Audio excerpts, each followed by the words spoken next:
One simple 4-step process helped me take my client from 89% retention in their membership to 92% retention. Want to know what it is? I'm detailing it in this episode. So I keep just a handful of clients, and most of them are 7- and 8-figure membership site owners. Now, you know me as the community expert, but a lot of these clients, what they're coming to me for is the result of increasing their retention. Now, retention is how long people stay inside of your program. This is a very important metric to track because retention ultimately determines the lifetime value of each and every customer that comes through your door, which also determines how much you can spend to acquire a new customer. Now, this client in particular had an 89% retention rate. She was kind of bouncing between 89 and 90%. She's been in the industry for a long time and has about 4,000 members, right? We were able to take her membership from an 89% retention to a 94% retention in less than a year. In fact, just a few months. And there's one thing that we did that brought it from 89% retention to 92% retention. I'm going to tell you what that is in this episode. Now, if you have any kind of online program, especially a membership, you know that people drop off all the time. So people join with the best intentions and they're all excited as they go through your onboarding, which hopefully you have a stellar onboarding because I talk about that all the time. But they're all excited going through your onboarding and diving into the content. And then over time, the number of members or course participants that are active in your program just dwindles down and down and down. But what people often don't realize is that lack of retention, the lack of retaining the attention of the people in your program has a direct impact on your bottom line. Whether you have sold a course for a one-time fee or you have an ongoing membership fee, it has a direct impact on your revenue. So let me explain this. As a membership site owner, it's pretty obvious because if people are not utilizing your program, they're not getting results. And if they're not getting results, they're not going to stay. So they're not going to keep paying you. They're going to cancel. But it may be a little bit less obvious if you have, for example, like a one-time payment for a course. But here's the reality. The best marketing is a great testimonial, right? The best marketing is a great testimonial. Whether you have that testimonial and you're sharing that testimonial in your marketing to get more people into the program, or whether that person is referring people into your program and talking about the results that they got and what an incredible value it was. That's the best marketing. Now, the worst thing that can happen to your marketing is people purchasing your program and not getting results, right? That's the worst thing that can happen. So retention is important, whether you're talking about a membership, a group program, or you're talking about a program with a one-time fee. So the question becomes, how do we keep people activated in our program? And what do we do once they're no longer active, right? They've kind of fallen off the wagon a bit. And I find that when I start working with my clients, most of them aren't really paying attention to this at all.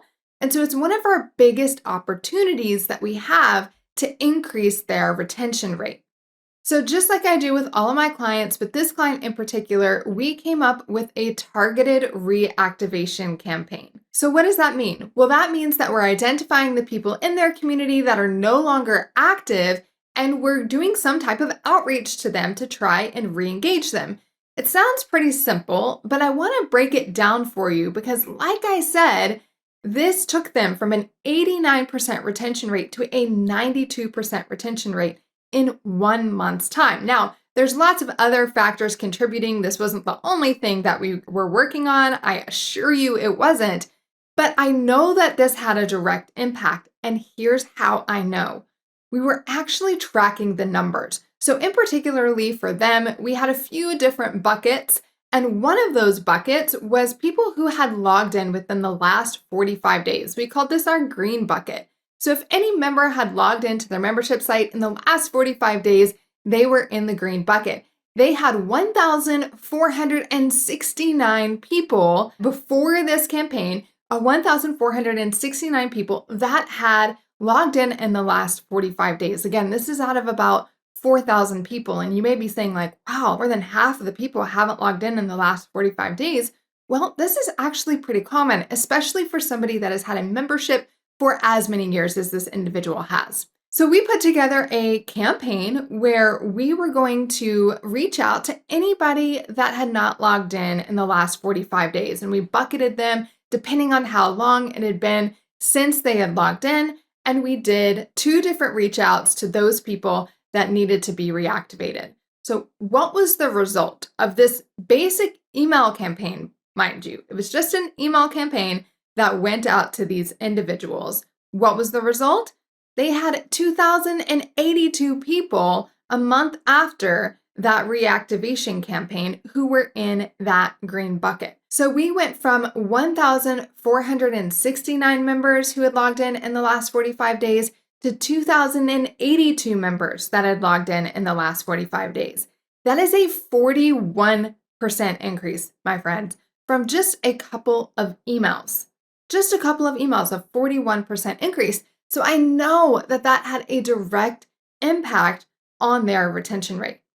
So how can you do something like this inside of your program? Well, I'm going to give you 4 simple steps that you can use to reactivate your inactive program participants. So the first step is making sure that you're tracking activity. Now, most of my clients, this is where we start, is with metrics and tracking, because most people are not tracking this kind of activity. But you can track anything from their site logins to attendance at, live calls to lesson views. There's lots of things that you can track. But the most important thing here is that you've really identified what are the behaviors of your best customer. What are the behaviors that are going to keep them around and help them get results? Those are the activities that you want to track. So you choose at least one activity to track. Then the second thing that you do is identify your buckets. Now you can keep this super simple. Ours was more advanced. We had 4 buckets for this particular client,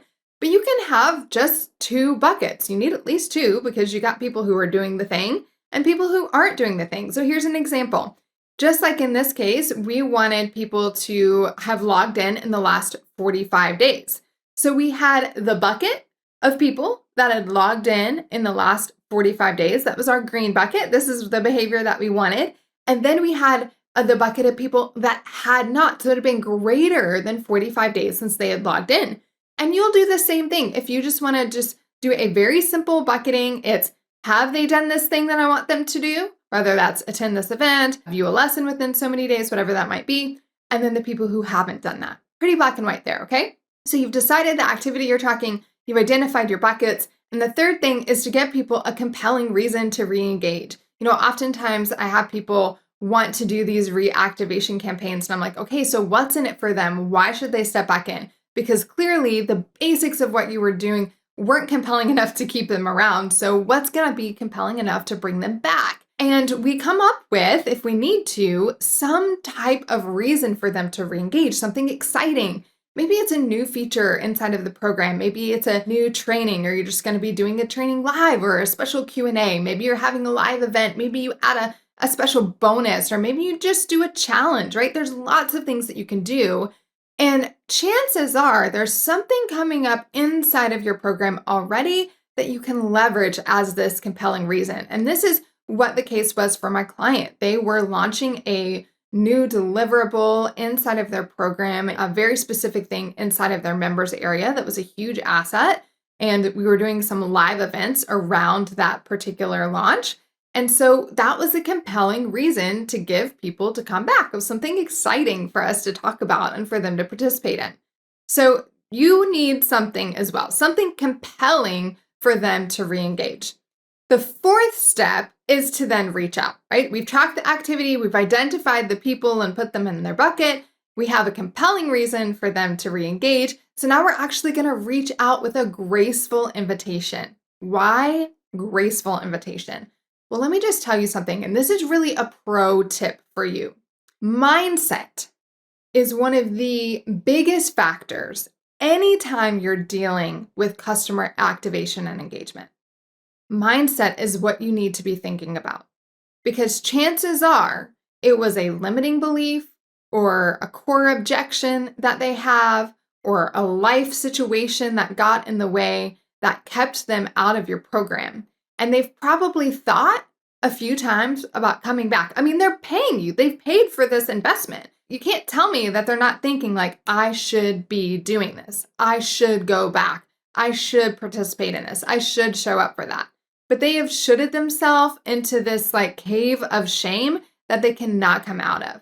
They're probably feeling ashamed about not taking advantage of the investment. They might be feeling guilty about not showing up. It might have re-solidified their core belief that they always give up, they always fail, that this isn't possible for them. So just like we tackle those limiting beliefs and objections inside of our sales cycle, inside of our onboarding, you want to tackle those again here in the re-engagement process, because it's like a re-onboarding process. You know, my motto, ABO, always be onboarding. This is like a re-onboarding process. So we want to keep the mindset elements top of mind here. And that's what I mean by a graceful invitation. So we want to extend grace to them and help them extend grace to themselves to give themselves safety and permission around re-engaging inside of the program. And then we want to give them an invitation to show up for whatever this compelling thing is that you are offering. Now, you can do this in an email. I've done this via a bunch of videos. I've done this via text message. I don't think the medium really matters as much as the message does and the activity that you're tracking, right? Those first 3 pieces really are the key to this being successful. And when it comes down to the medium, it just has to do with how you can reach out to your people. So, I have some clients that like to reach out via Facebook message because they have a more personalized experience in their membership, and their membership is heavily Facebook based. And so that's how they do this. They do like individual Facebook messages. And then some people, they do text, some do Bonjoro, some do email. That doesn't really matter. If you want to keep it simple, just do some emails. Okay. Just do like 1 or 2 emails talking about this, going to that specific group of people. So those are your 4 steps. This is doable, right? Are you hearing this? This is really doable. We track the activity. We put the people into the buckets. We give them a compelling reason to re-engage. And then we reach out to them with a graceful invitation, which then stems this whole re-onboarding process. And there's a whole lot more to that. But the goal here is to get the attention of the members that have tuned you out. And they've given up on the program. They've given up on themselves. So we need to give them a compelling reason to re-engage. These people are paying for your program, or they have paid for your program. And so motivating them to do the work and get the result that they've paid for, that is something that we want to do. That's important. Now, we're not responsible for them showing up to do the work. We're not responsible for that. You've heard me talk about that in another episode.